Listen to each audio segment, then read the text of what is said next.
So imagine that your relationships are kind of flowing on a river, that you're in a little relationship boat, canoe, with your relational partners, and that canoe is heading down the river of life. And over the course of time, the relationship is moving back and forth on that river. And in order to do that moving back and forth, you have to be able to communicate with your relational partner, your friend, your romantic partner, your parent, your sibling, whatever it is. You have to be able to send each other messages in order to coordinate your actions and point your boat and steer it in certain directions. And to extend this metaphor even further, let's say that each direction that we move our boat in is arguably a good direction to go in. That is to say, let's visualize that towards each of the shores is something that we desire, something that's positive. For example, maybe if we go towards this shore, we're going to get more connected to our partner. And if we go towards the opposite shore, we're going to discover our own personal autonomy and our own sense of self. And so those are both good things, and moving towards those two things are both good things to do. However, if we were to go all the way over to one of those shores, they're rocky and we're going to crash into them, right? So if we go all the way in the direction of being connected to our partners, we're going to lose our sense of self and our own autonomy. And if we go the direction of being completely autonomous, taking a lot of time apart from our relational partners, the boat's likely to crash as well in that scenario. And so this is what the kind of idea of relational dialectics is all about. I hope this metaphor is helpful for us to begin thinking about this theory. And in the next several videos, I'm going to talk a little bit about relational dialectics. There's going to be another video from another professor talking about relational dialectics. And it's a complex idea, a complex theory, but it's one of my favorites and most influential. And I hope you find it to be useful in your own thinking about your own relationships. And so let's discuss relational dialectic theory. Relational dialectics is a theory that explains how relational partners could be friends, could be romantic partners, how they use their communication to navigate and manage some natural tensions that are going to be experienced really in any relationship that we're involved in. And so it's going to give us a way of thinking about, talking about, and hopefully making choices in our relationships that can help us not get rid of these tensions, but learn how to make our way through them. And it was created by Leslie Baxter and Barbara Montgomery, two professors of communication. And this is the book that's primarily credited for this theory. It's called Relating Dialogues and Dialectics. And so I'll be drawing heavily from this as well as a few other sources in this lecture. Relational dialectics tells us that there are inherent tensions in relationships, and those tensions are also called dialectics. We've talked a little bit about dialectics before with the idea of the yin and yang, and we said that a dialectic was a unified opposite, a thing that was pulling in two directions, but it was always whole and together. So when we're talking about relational dialectics, we're talking about tensions that are always going to be at play in our relationships.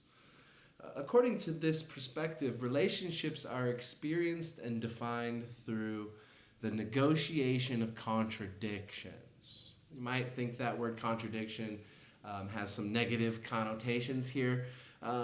This isn't necessarily negative or positive. It's just a natural this is just the way relationships are. There's two people involved. There's going to be some type of conflict. Doesn't have to be negative conflict, it could be positive conflict, but some type of opposition within the relationship. And usually that is that there are different needs for the different partners. We also have within ourselves contradicting needs. We have different desires, we have different kind of demands on our relationships or forces on our relationships that are in contradiction with one another.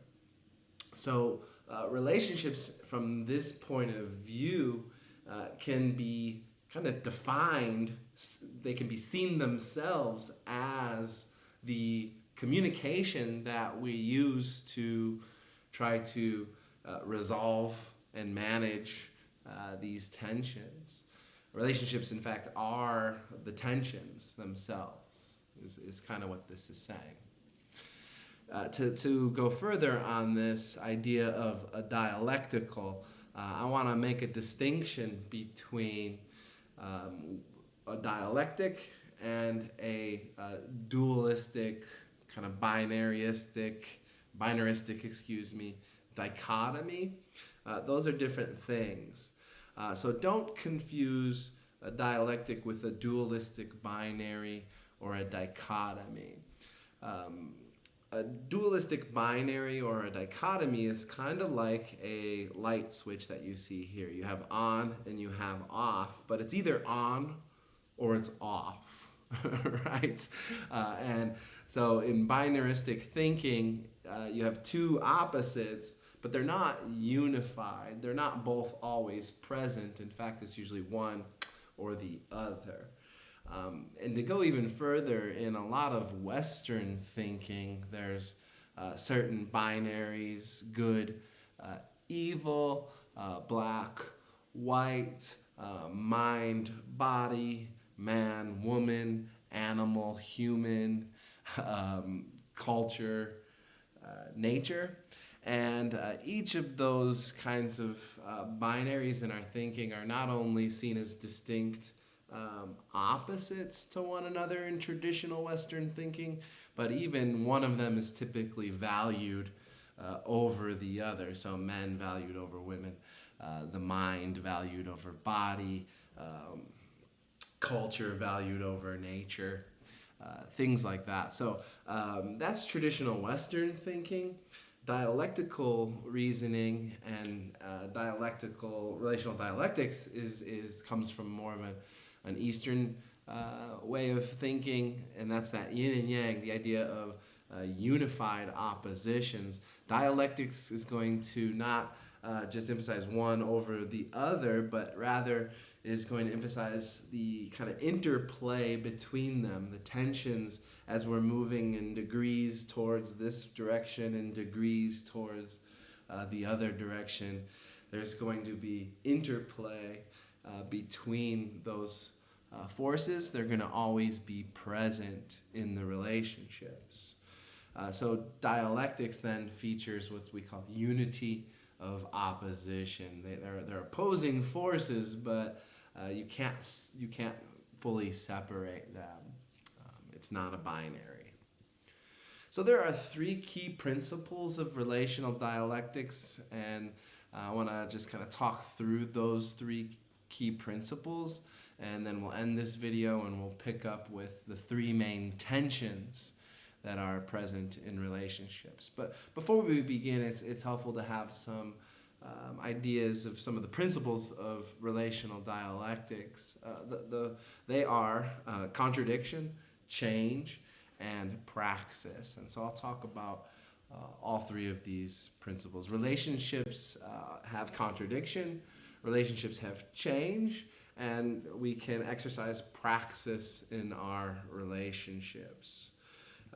So the idea of contradiction we've already kind of touched on is this idea that social life is filled with contradiction. We have contradictions that are within ourselves. I have two kind of feelings or desires or wants for myself.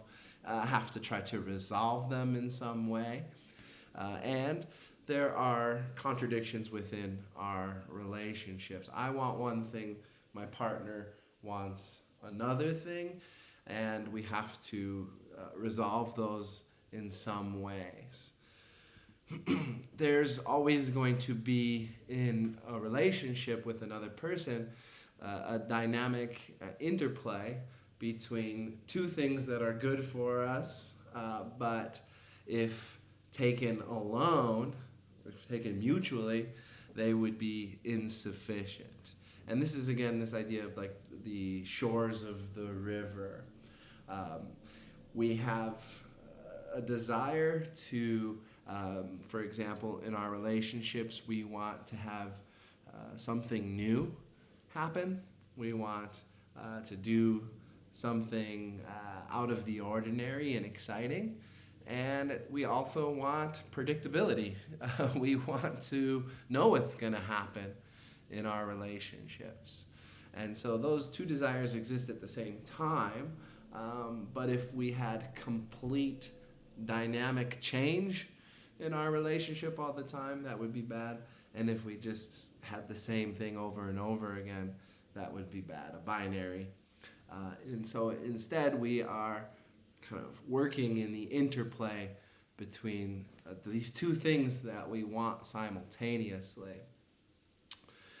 Change is just the idea that social life changes. We're always constantly experiencing change in our own bodies, in our own minds, in our own lives, and in our relationships. And we also are striving to create stability in our relationships, and we use a lot of our communication to do that.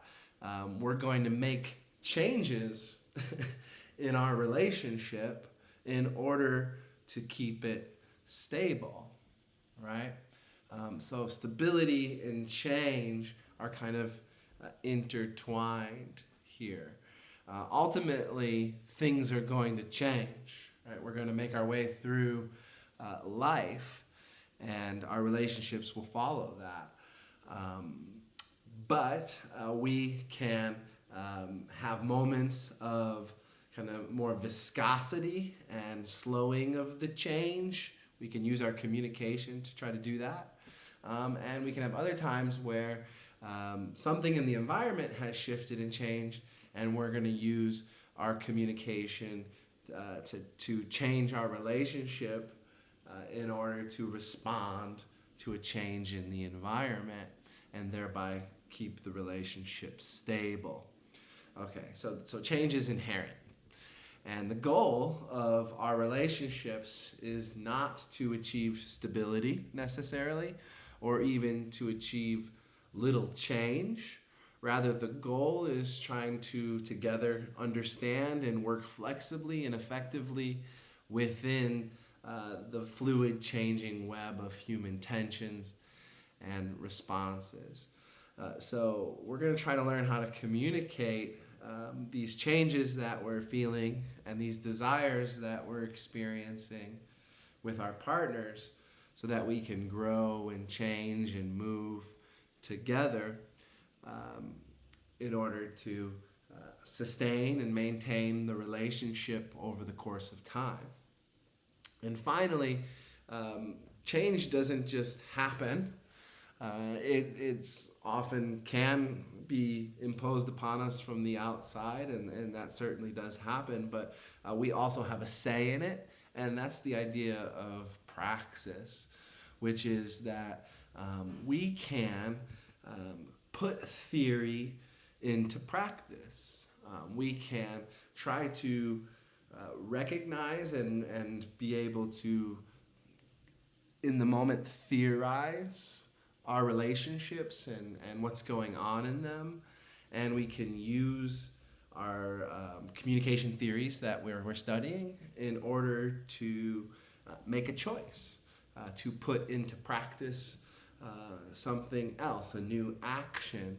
And we can then reflect upon how that action that we put into practice went. You know, I send my partner a certain message and reflect upon how that went, use theory to inform that reflection, and ultimately make more choices. So the notion of praxis refers to the efforts that we can make as relational parties to respond to dialectical exigencies, the things that kind of arise in the moment, and thereby play out the dynamic interplay of oppositions in lived experience. So, you know, by studying communication and in particular by looking at the relational tensions that we experience, we can hopefully put into practice communication that allows us to ride the wave, right? Ride the river of our relationships. We're going to continue on with, so as we're moving down the river, we can recognize the state of the relationship and can cooperatively make informed choices to change it. And when we come back, we'll talk about three main dialectical tensions.